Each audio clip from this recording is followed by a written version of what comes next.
Hello friend, how are you. आप कैसे हो। हमने लास्ट क्लास में जो हमने पढ़ा था कि विद्युत क्षेत्र, और विद्युत क्षेत्र हमारा चैप्टर है यानी इलेक्ट्रोस्टैटिक्स। और ये क्या होता है, इलेक्ट्रिक फील्ड। क्या होता है, इलेक्ट्रिक फील्ड। इसके बारे में हमने क्या किया, इसका जो फर्स्ट जो पोर्शन है, भाग है, उसके बारे में हमने डिस्कस किया था। वो भाग क्या है, आवेश क्या होता है। सबसे पहले हमने डिस्कस क्या किया, आवेश। मैं एक बार रिवाइज कर देता हूँ, आवेश क्या होता है। आवेश के प्रकार ये हमने डिस्कस कर लिया। उसके बाद में हमने डिस्कस किया आवेशन की विधियां, आवेशन की विधियां। उसके बाद हमने डिस्कस किया आवेश के मात्रक। उसके बाद हमने डिस्कस किया आवेश के गुणधर्म।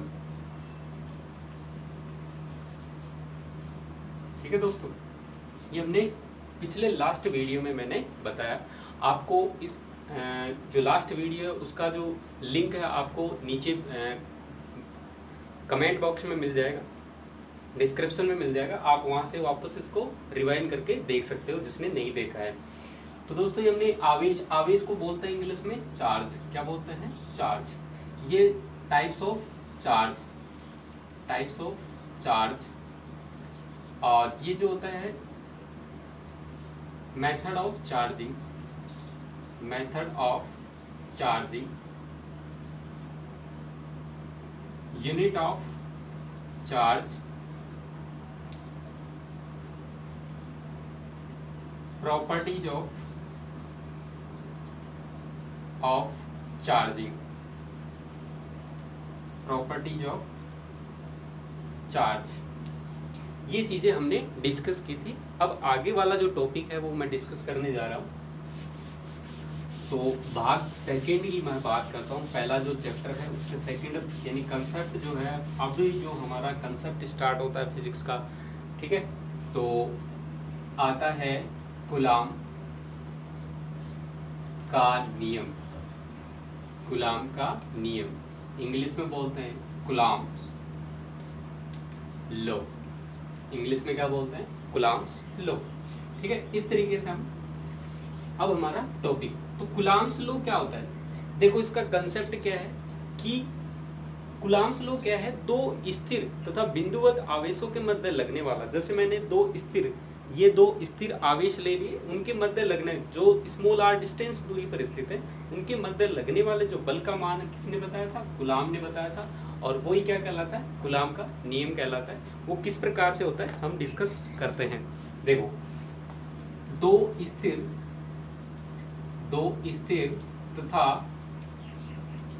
बिंदुवत, दो स्थिर तथा बिंदुवत आवेशों के मध्य, आवेशों के मध्य लगने वाले बल का मान उन आवेशों के गुणनफल के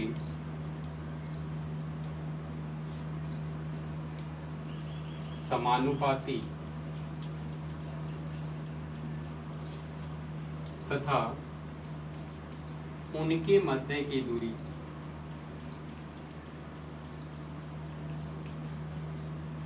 के वर्ग के व्युत्क्रमानुपाती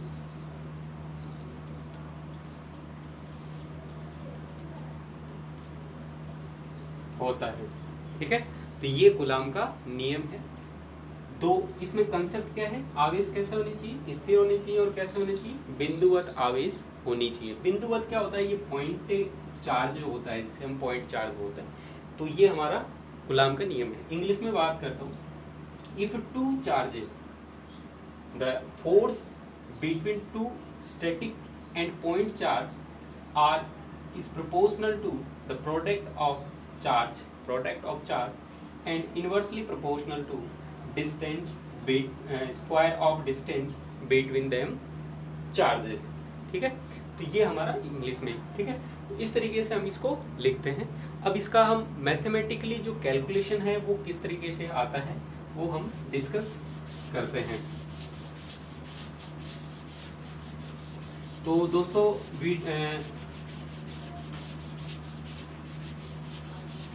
वीडियो को देखते रहिए, लाइव देखते रहिए, बिना स्टॉप किए हुए देखिए। देखो आगे, तो ये हमने माना, तो यहां पर लिखेंगे माना कि दो स्थिर तथा बिंदुवत आवेश Q1 व Q2 हैं तथा उनके मध्य की दूरी स्मॉल r है तो, ठीक है। दो स्थिर आवेश हैं और बिंदुवत है Q1 और Q2। तो ये हमने क्या मान लिया, ये दो आवेश, ये Q1 हो गया और ये Q2, ठीक है। इनके मध्य की दूरी क्या होगी, स्मॉल r, ठीक है दोस्तों। ये स्मॉल r इनके मध्य की दूरी होगी। ये मान लिए ये पॉजिटिव चार्ज है, ये पॉजिटिव चार्ज है, तो ये क्या करेगा, इसको प्रतिकर्षित, तो बल किधर लगेगा, बाहर की तरफ, तथा लगने वाला बल F है, ठीक है। अब यहाँ पर ये बल, अगर ये मैं पॉजिटिव लेता हूँ, ये पॉजिटिव लेता हूँ, तो बल किधर लगेगा, बाहर की तरफ। अगर यहाँ पर मैं ये नेगेटिव ले लेता हूँ, बल किधर लगेगा, इधर, ठीक है दोस्तों। ये आपको ध्यान में रखना है। तो ये हमने पॉजिटिव दोनों चार्ज माने हैं। देखो इलेक्ट्रोस्टैटिक्स में क्या है, इलेक्ट्रोस्टैटिक्स में क्या है कि दोनों जो चार्ज हैं पॉजिटिव लेके चलेंगे, हमेशा क्या करेंगे, पॉजिटिव लेके चलेंगे। क्यों लेके चलेंगे, देखो इधर, जैसे ये पॉजिटिव चार्ज है, ये नेगेटिव चार्ज है, इन दोनों के बीच में अट्रैक्शन होता है। एक पॉजिटिव चार्ज है और एक क्या है, अनचार्ज्ड है, उसके बीच में भी क्या होता है, अट्रैक्शन होता है, अट्रैक्शन फोर्स लगता है। लेकिन एक पॉजिटिव चार्ज है, एक पॉजिटिव चार्ज है, दोनों के बीच ही रिपल्सन फोर्स लगता है, इन्हें प्रतिकर्षित करते हैं। बाकी कोई कंडीशन ऐसी नहीं होती, या तो फिर माइनस हो या फिर माइनस हो।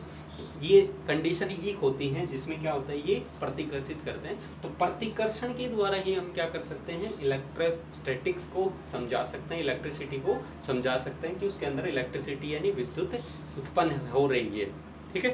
तो ये आपको कंसेप्ट इसका ध्यान में रखना है। तो दोस्तों ये हमारा क्या है, कूलाम नियम। अब मैं आगे बात करता हूँ, पर थोड़ा लिख देता हूँ। देखो, तो कूलाम के नियम के अनुसार, कूलाम के नियम के अनुसार, ठीक है। तो according to Coulomb's law, according to Coulomb's law, F is proportional to, first condition लेता हूँ, F is proportional to Q1 Q2। ये हमने इक्वेशन नंबर इसको क्या ले लिया, फर्स्ट। सेकंड जो है F is proportional to 1/r², ये हमारा क्या होगा, सेकंड इक्वेशन हो गया, ठीक है, इस तरीके से, ठीक है दोस्तों। ये हमारा सेकंड इक्वेशन। तो यहाँ से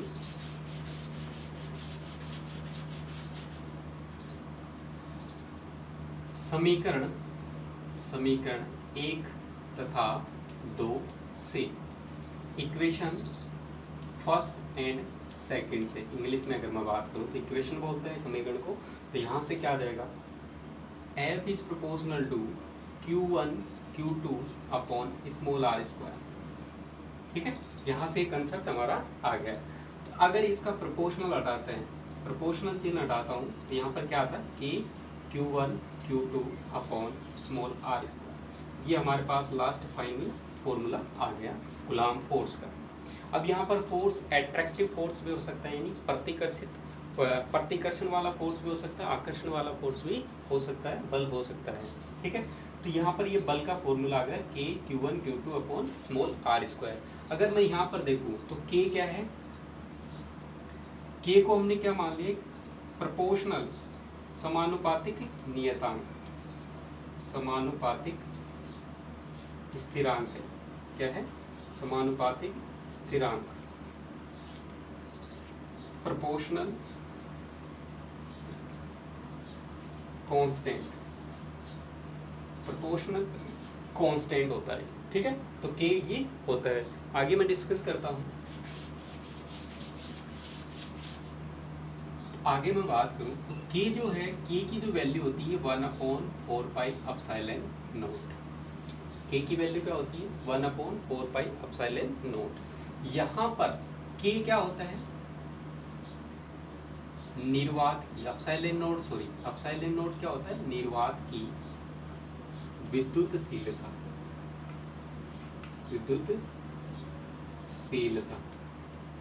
ठीक है, जिसकी वैल्यू जो होती है वो होती है 8.85 into 10 to power minus 12, 10 to power minus 12। ठीक है, coulomb square per newton into metre square. ये कहाँ से आया मैं अभी बताऊंगा आपको कहाँ से आया। तो इसे क्या कहते हैं? निर्वात की विद्युतशीलता। ठीक है, तो एक्सेंट्रिसिटी इंग्लिश में क्या बोलते हैं इसको?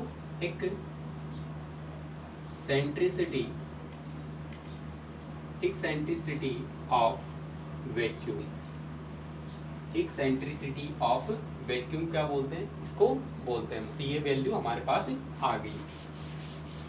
आगे मैं बात करता हूँ, यहाँ से मैं ये वैल्यू रखता हूँ k इक्वल टू 1/4 पाई की value 22/7 multiply 8.85 into 10 to power minus 12। ये वैल्यू मैंने यहाँ पर पुट कर दी। तो पुट करने के बाद में आता है 9 into 10 to power 9 newton into metre square per coulomb square. इसका फॉर्मूला है, यूनिट आता है, मात्रक आता है। ठीक है, तो इस तरीके से इसकी वैल्यू हमारे पास आती है। तो इस फॉर्मूले को, कूलाम जो फोर्स हमने निकाला था, कूलाम बल जो निकाला था, उसका फॉर्मूला था F बराबर के की जगह मैं क्या रख सकता हूँ? 1/4 pi epsilon naught Q1 Q2 upon small r square. तो इस तरीके से हमारे पास क्या आ गया? ये बल आ गया। इस तरीके से क्या आ गया? बल आ गया। ठीक है, तो इस तरीके से हमारे पास क्या आ गया? ये बल आ गया। और ये निर्वात की विद्युतशीलता, एक्सेंट्रिसिटी ऑफ वैक्यूम, इसकी वैल्यू ये होती है। ये वैल्यू हमने पुट की तो यहाँ पर ये आ गया। और इस तरीके से हम इस फॉर्मूले को रख सकते हैं। अगर न्यूमेरिकल करें तो न्यूमेरिकल में क्या रखेंगे? 9 into 10 to power 9 Q1 Q2 upon small r square. इस तरीके से इसको फॉर्मूले को हम यूज कर सकते हैं न्यूमेरिकल में। तो दोस्तों एक कंसेप्ट आपको समझ में आया होगा कि किस तरीके से के की वैल्यू निकालते हैं और इसके अंदर से ये कैसे आया है। मैं होप करता हूँ, मैं उम्मीद करता हूँ कि आपको ये वीडियो बहुत अच्छा लग रहा है। और आप कमेंट करके मुझे ये बताते रहिए कि कैसा आपको पढ़ना पसंद है, किस तरीके का वीडियो आपको अच्छा लगता है। ठीक है दोस्तों, आगे बात करते हैं हम।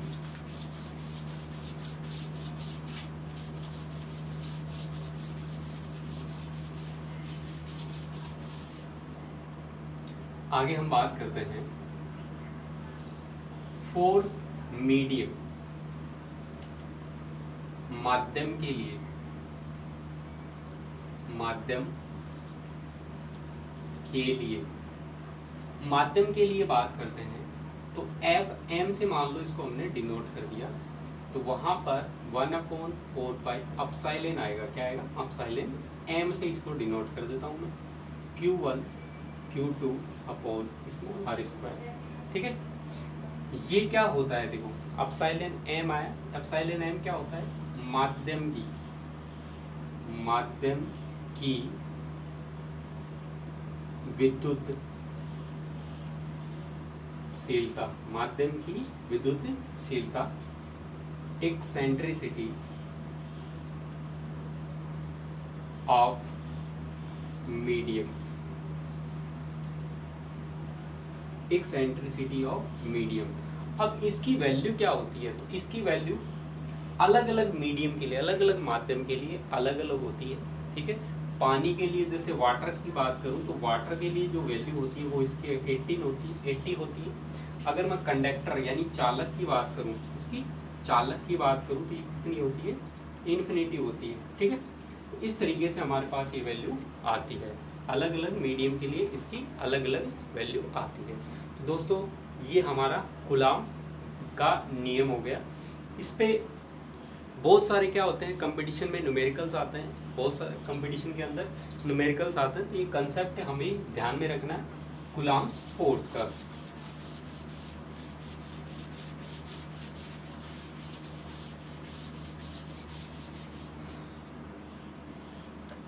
अब हम बात करते हैं some important points, some important points on Coulomb law, यानी महत्वपूर्ण बिंदु, महत्वपूर्ण बिंदु की बात करते हैं। कूलाम बल के महत्वपूर्ण बिंदु की हम बात करते हैं। तो सबसे पहले हम बात करते हैं महत्वपूर्ण बिंदु पहला क्या है। पहला बिंदु क्या है कि आवेश स्थिर तथा बिंदुवत होने चाहिए, बिंदुवत होने चाहिए। आवेश कैसे होने चाहिए, स्थिर होने चाहिए और बिंदुवत होने चाहिए, तभी क्या लगेगा कूलाम बल उनके मध्य लगता है। अगर बिंदुवत नहीं है या फिर स्थिर नहीं है तो उनके मध्य कूलाम बल नहीं लगेगा। सेकंड जो पॉइंट है, सेकंड जो पॉइंट की मैं बात करता हूँ, कूलाम बल जो होता है 10⁻⁻15 से इन्फिनिटी तक लगता है। अब बात करते हैं 10⁻⁻15 क्या होता है। ये क्या होता है, कोई भी परमाणु जो होता है, कोई भी मॉलिक्यूल जो होता है, उसके जो न्यूक्लियर जो होता है, यानी नाभिक जो होता है, नाभिक जो होता है, तो नाभिक का जो डायमीटर है, डायमीटर यानी व्यास जो होता है, वो होता है 10⁻⁻15। किसका, नाभिक का डायमीटर यानी व्यास, ठीक है। तो किसी भी न्यूक्लियर का डायमीटर जो होता है वो 10⁻⁻15 होता है और इन्फिनिटी तक ये फोर्स लगता है। तो इससे कम जो डिस्टेंस होगी, यानी 10⁻⁻15 से कम जो डिस्टेंस होगी, वहाँ पर ये फोर्स अप्लीकेबल नहीं है, लागू नहीं होता है। क्यों नहीं होता है, क्योंकि वहाँ पर जैसे ही आपका न्यूक्लियस है, न्यूक्लियस के अंदर क्या होता है, प्रोटॉन होते हैं, न्यूट्रॉन होते हैं, इसके चारों ओर क्या होते हैं, इलेक्ट्रॉन होते हैं। दोस्तों कंसेप्ट देखना, इसके चारों ओर क्या होते हैं, इलेक्ट्रॉन होते हैं, ठीक है। तो ये इलेक्ट्रॉन क्या करते हैं, चक्कर लगा रखते रहते हैं। ये पॉजिटिव चार्ज होते हैं, नेगेटिव चार्ज, तो इनके बीच में कौन सा फोर्स लगता है, इनके बीच में कौन सा फोर्स लगेगा, ठीक है। तो यहाँ पर इलेक्ट्रोस्टैटिक फोर्स लगेगा। अब यहाँ पर जो प्रोटॉन है, तो उनके बीच जो फोर्स लगता है वो कौन सा लगता है, न्यूक्लियर फोर्स, न्यूक्लियर फोर्स यानी नाभिकीय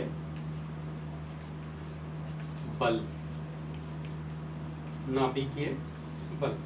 तो इस तरीके से उससे कम जो डिस्टेंस होगी वहां पर कूलाम बल लागू नहीं होता है। क्यों, क्योंकि वहां पर कौन सा बल लागू हो जाता है, नाभिकीय बल लागू हो जाता है। और नाभिकीय बल लागू क्या होता है, कूलाम बल से भी बहुत स्ट्रॉन्ग बल होता है, ठीक है, इतनी रेडियस में, ठीक है। तो ये हमारा सेकंड पॉइंट आ गया।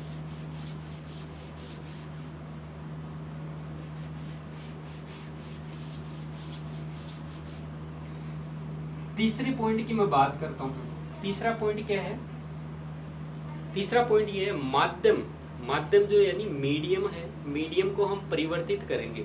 जैसे ये हमारा चार्ज है और दूसरा चार्ज हमने क्या ले लिया, ये ले लिया, ये Q1 ले लिया और ये Q2। इसके बीच में हमने क्या किया, पहले वैक्यूम यानी निर्वात था, वैक्यूम यानी निर्वात था।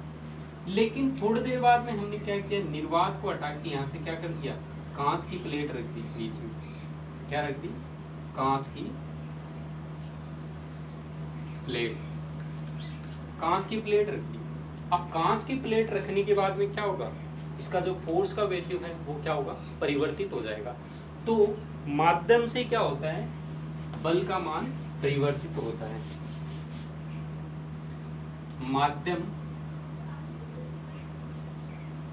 से बल का मान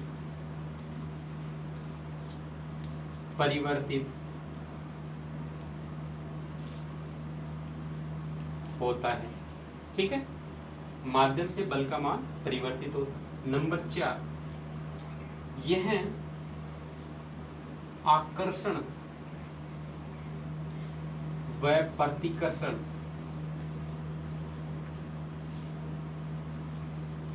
दोनों बल अनुभव करता है।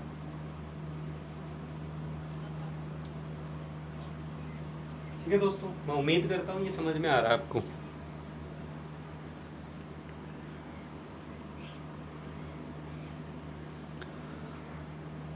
यह आकर्षण व प्रतिकर्षण दोनों बल अनुभव करता है। ठीक है, देखो अब मैं इस पॉइंट को, चौथा जो पॉइंट है उसको मैं यहाँ पर वापस डिस्कस करना चाह रहा हूँ।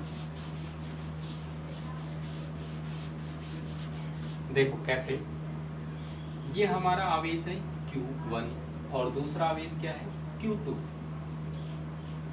ठीक है, इस तरीके से ये स्मॉल r दूरी पर स्थित है। ठीक, अगर मैं इस आवेश को पॉजिटिव लेता हूँ और इस आवेश को क्या लेता हूँ पॉजिटिव, तो बल क्या करेगा, ये इसको क्या करेगा, तो भाग यहाँ से बोलेगा, तो यहाँ से भाग, यानी इसके रिपेल करेगा, इसको रिपेल करेगा तो फोर्स किधर लगेगा, बाहर की साइड। ठीक है, दूसरा हम बात करते हैं Q1 और Q2। ठीक है, अगर ये मैं नेगेटिव लेता हूँ, ये पॉजिटिव लेता हूँ, तो बल किधर लगेगा, अंदर की तरफ लगेगा। ये इस पर बल लगाएगा, ये इस पर बल लगाएगा, तो दोनों किधर लगेगा, अंदर की तरफ। तो यहाँ से हम क्या कह सकते हैं, जैसे फर्स्ट पॉइंट ले लेता हूँ, फोर्थ का फर्स्ट पॉइंट यहाँ पर मैं ले लेता हूँ। अगर आवेश समान प्रकृति के हैं, समान प्रकृति के हैं, तो बल बाहर की तरफ लगता है। तो बल किधर लग रहा है, बाहर की तरफ। अगला मैं दूसरा पॉइंट ले लेता हूं, यदि आवेश विपरीत प्रकृति के हैं, विपरीत प्रकृति के हैं, तो बल अंदर की तरफ लगता है। ठीक है, तो देखो कंसेप्ट यहाँ पर क्या निकल के आता है, कंसेप्ट ये निकल के आता है कि बल की दिशा किधर होती है। तो बल की दिशा की अगर मैं बात करूँ तो बल की दिशा किधर होती है, दोनों आवेशों को मिलाने वाली रेखा के अनुदिश होती है। तो यहाँ से मैं पांचवा पॉइंट यहाँ से मैं लिख सकता हूँ, आवेशों के मध्य, या फिर मैं लिख सकता हूँ कूलाम बल की दिशा, कूलाम बल की दिशा दोनों आवेशों को मिलाने वाली रेखा के अनुदिश होती है। ठीक है दोस्तों, तो उनको मिलाने वाली जो लाइंस है, जो लाइन है, उनको मिलाने वाली जो लाइन है उसके अकॉर्डिंग क्या होती है, फोर्स की डायरेक्शन होती है। तो डायरेक्शन ऑफ फोर्स आर, तो यहाँ पर देखो आउटसाइड और यहाँ पर क्या होगी, इनसाइड में क्या होगी, फोर्स की डायरेक्शन होगी। तो इस तरीके से हमारा ये 5 इसके पॉइंट आपको ध्यान में रखने हैं। ठीक है, तो सबसे पहला पॉइंट आप रिवाइंड करके इस वीडियो को देख सकते हैं कि किस तरीके से हमने पॉइंट बताए हैं।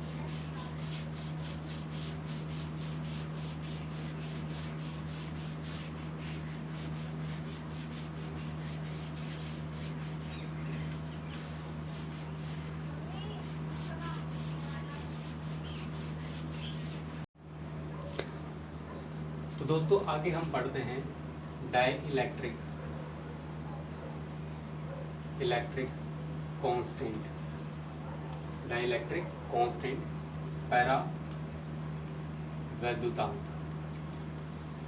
पैरावैद्युतांक की मैं बात करता हूँ। ठीक है, तो पैरावैद्युतांक क्या होता है, डाइलेक्ट्रिक कांस्टेंट क्या होता है, इसे हम डिनोट करते हैं एप्सिलॉन आर से, एप्सिलॉन आर से डिनोट करते हैं। ये क्या होता है, निर्वात में बल अपॉन में क्या होता है, माध्यम में बल। निर्वात में बल अपॉन में क्या होता है, माध्यम में बल। ठीक है, इस तरीके से होता है। तो निर्वात में अगर इंग्लिश में बात करें तो ये क्या होगा, फोर्स इन, तो एप्सिलॉन आर निर्वात में बल अपॉन में माध्यम में बल। तो यहाँ पर क्या लिख सकते हैं इसको, फोर्स इन वैक्यूम, और नीचे क्या आ जाएगा, फोर्स इन मीडियम। ठीक है, इस तरीके से हमारे पास ये फॉर्मूला आता है। अब फोर्स इन वैक्यूम की बात करेंगे तो एफ, और ये क्या आ जाएगा, एफ एम, और ये एप्सिलॉन आर हमने ये पुट कर दिया। तो हमारे पास एक नया फॉर्मूला आ गया। ठीक है, ये नया फॉर्मूला क्या बताता है, देखो क्या बताता है। हमने एक आवेश लिया Q1 और दूसरा आवेश कौन सा लिया, Q2 लिया। दोनों स्मॉल आर डिस्टेंस दूरी पर स्थित हैं। ठीक है, एक Q1 ले लिया और दूसरा क्या ले लिया, Q2 ले लिया। ठीक है, दोनों स्मॉल आर डिस्टेंस पे स्थित है। पहले बल इनके बीच में क्या लग रहा है, F। कब, जब निर्वात है। जैसे हमने कोई सीट रख दी, कांच की छड़ लगती या कांच की सीट रख दी या लोहे की सीट रख दी, तो इनके बीच में बल कितना होगा, वो क्या कहलाएगा, FM कहलाएगा। यानी इसकी वैल्यू हमें गिवन होगी, जो हम सीट रखेंगे उसकी वैल्यू गिवन होगी, ये हमें गिवन होगा। तो यहाँ से क्या निकाल सकते हैं हम, FM की वैल्यू निकाल सकते हैं। तो इस तरीके से हम इसकी वैल्यू निकाल सकते हैं। ठीक है, अब आगे देखो, epsilon r equal to 1/4 pi epsilon naught Q1 Q2 upon small r square upon में 1/4 pi epsilon naught Q1 Q2 upon small r square. Epsilon naught की जगह क्या गया यहाँ पर, एप्सिलॉन एम। ठीक है, Q1 Q2 cancel, r square cancel, 4 pi cancel. तो एप्सिलॉन आर इक्वल टू क्या गया, epsilon m upon epsilon naught. क्यों, क्योंकि एप्सिलॉन एम कहाँ चला जाएगा, ऊपर, और ये क्या आ जाएगा, नीचे। तो इस तरीके से हमारे पास एक और फॉर्मूला आ गया। ये हमें, अगर हमें एप्सिलॉन एम की वैल्यू निकालनी है तो क्या आ जाएगा, एप्सिलॉन आर एप्सिलॉन नॉट। अब ये जो वैल्यू है वो कहाँ पर हमारी यूज होती है, ये क्या होता है, स्पेसिफिक वैल्यू होती है, फिक्स वैल्यू होती है। जैसे कंडक्टर के लिए इन्फिनिटी होती है, वाटर के लिए 80 होती है। इस तरीके से अलग अलग के लिए अलग अलग, चालक के लिए कितनी होती है, इन्फिनिटी। ये वैल्यू कितनी होती है, 8.85 × 10⁻12 ये हमारे पास होता है। ठीक है, इस तरीके से ये वैल्यू हम निकाल सकते हैं। ये दोस्तों, तो ये वैल्यू कहाँ पर काम में आती है, जैसे हमारे पास फोर्स FM है। ठीक है, तो यहाँ से K की वैल्यू यानी 1/4 pi epsilon m Q1 Q2 upon small r square. Epsilon m की वैल्यू यहाँ पर रखने के लिए हमें क्या करना पड़ेगा, ये वैल्यू यहाँ पर पुट करनी पड़ेगी।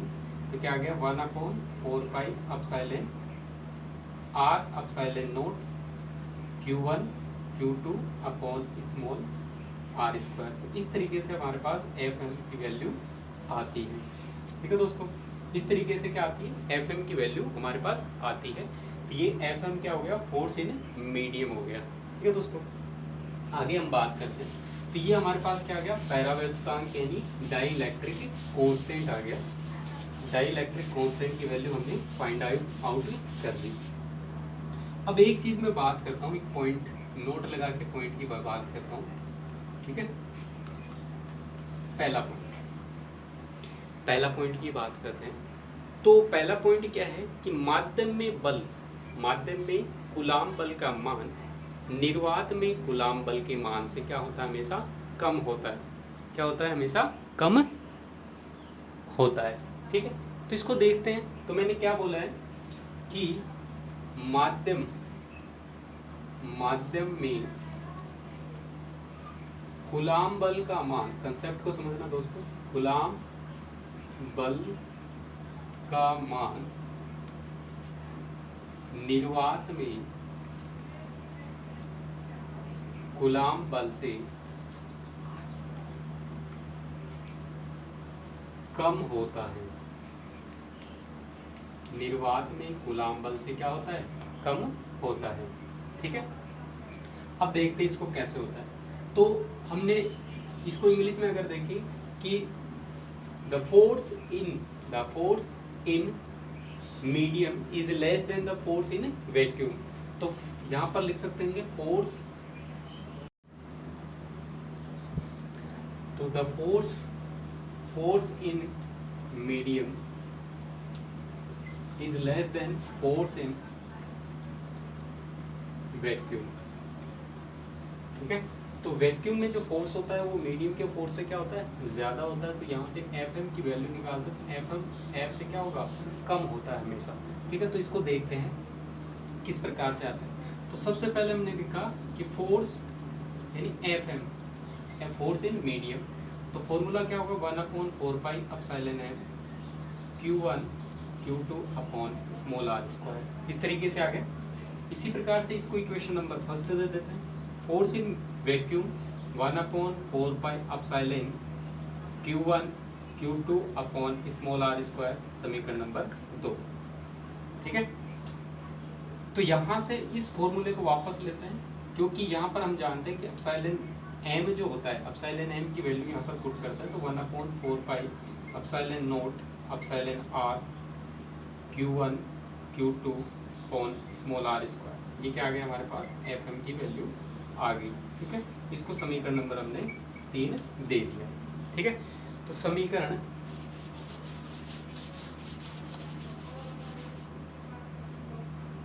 समीकरण 2 व 3 से, यानी इक्वेशन सेकंड और थर्ड से, इक्वेशन सेकंड और थर्ड की मैं बात करता हूँ।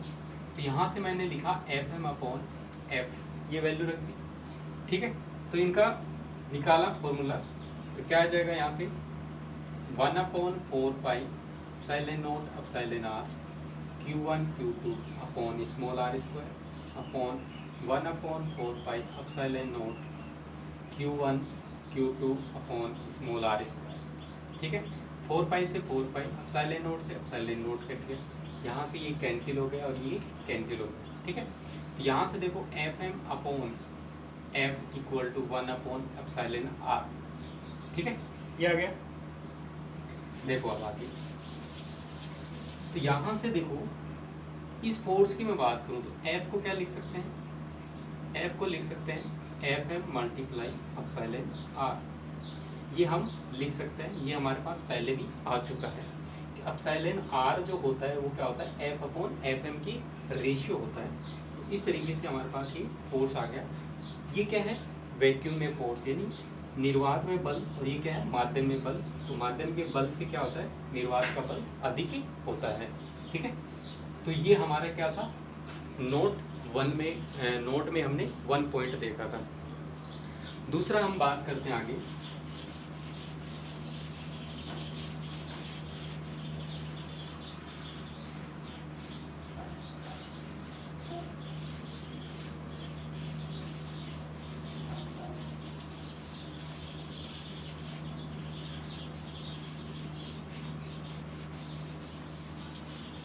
अगला हम बात करते हैं दूसरे पॉइंट की, कूलाम बल।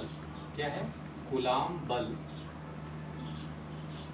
व्युत्क्रम वर्ग नियम का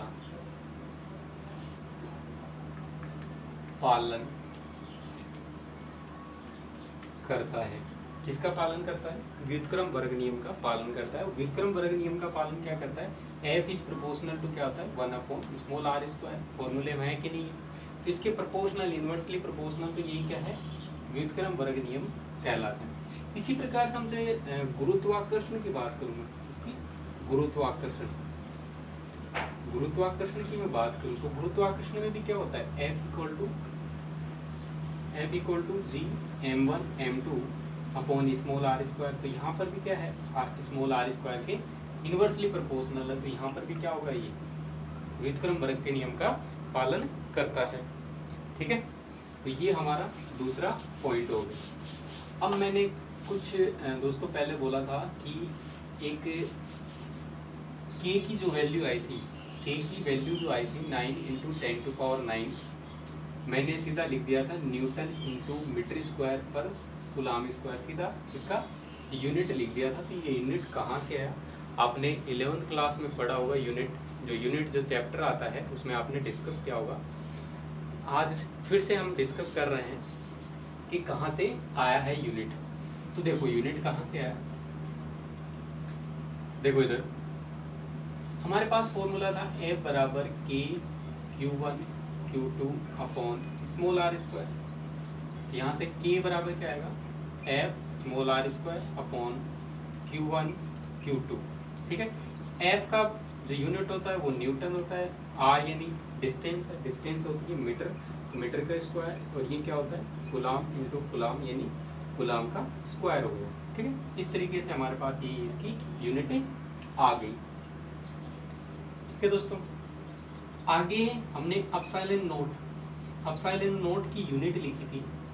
तो एप्सिलॉन नोट क्या होता है, 1/k होता है भाई, 1/k होता है, या फिर हम 4πk भी लिख सकते हैं इसको। ठीक है, तो k का क्या होगा, यूनिट उल्टा हो जाएगा, तो उल्टा यूनिट क्या हो जाएगा इसका, coulomb square upon newton into metre square. ठीक है दोस्तों, इस तरीके से इसमें इसका यूनिट आता है दोनों का। ठीक है, तो दोनों एक दूसरे क्या होते हैं, इन्वर्सली प्रोपोर्शनल होते हैं, इसलिए क्या होता है यूनिट अलग अलग इनका आता है। आगे देखो, अब हम बात करते हैं थोड़े न्यूमेरिकल के बारे में डिस्कस करते हैं। इसके बारे में न्यूमेरिकल के डिस्कस करते हैं। हमारे पास फॉर्मूला है F बराबर K Q1 Q2 upon small r square. ये हमारे पास फॉर्मूला आ गया।